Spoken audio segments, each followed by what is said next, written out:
नीट परीक्षेचा पेपर फुटला, पण हा पेपर नेमका बाहेर कसा गेला आणि तो विद्यार्थ्यांपर्यंत पोहोचवण्यामागे कोण होतं? सीबीआयच्या दोषारोपपत्रातून या संपूर्ण प्रकरणाची एक धक्कादायक माहिती समोर आली आहे. ती माहिती कोणती हे मी सांगणार आहे. यासाठी व्हिडिओ शेवटपर्यंत पहा आणि चॅनेलला सबस्क्राईब करा. सीबीआयच्या दाव्यानुसार या पेपर फुटीच्या कटात राष्ट्रीय परीक्षा संस्थेचे म्हणजेच NTAचे 3 विषयतज्ञ महत्त्वाची भूमिका बजावत होते.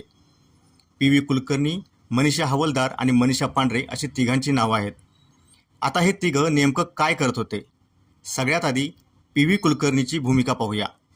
गोपनीय विभागात काम करताना त्याने रसायनशास्त्राचे तब्बल 135 प्रश्न आणि त्यांची उत्तरं छोट्या चिठ्ठ्यावर नोंदवली. या चिठ्ठ्या लपवून तो गोपनीय विभागाबाहेर घेऊन गेला. त्यानंतर हॉटेलमध्ये परतल्यावर त्याला लक्षात राहिलेले प्रश्न पुन्हा लिहून काढल्याचा सीबीआयचा दावा आहे. सीबीआयच्या म्हणण्यानुसार मनीषा हवलदार ही भौतिकशास्त्राच्या भाषांतराचं काम करत होती. दिवसाचं काम संपल्यानंतर ती दिल्लीतील निवासस्थानी परतल्यावर प्रश्नांची संक्षिप्त नोंद करून ठेवत होती, असा तपासातील दावा आहे.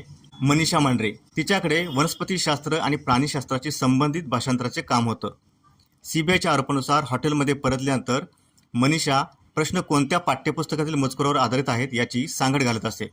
त्यामुळे प्रश्न आणि त्यांची उत्तरं पुन्हा तयार करणं शक्य झालं, असा दावा करण्यात आला आहे.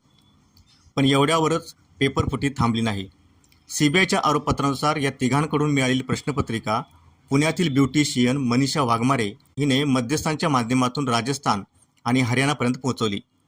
त्यानंतर मध्यस्थांच्या साखळीतून ही प्रश्नपत्रिका मोठ्या पैशांच्या मोबदल्यात विद्यार्थ्यापर्यंत पोहोचवण्यात आली, असा सीबीआयचा दावा आहे. या संपूर्ण प्रकरणात सर्वात गंभीर मुद्दा समोर आला आहे.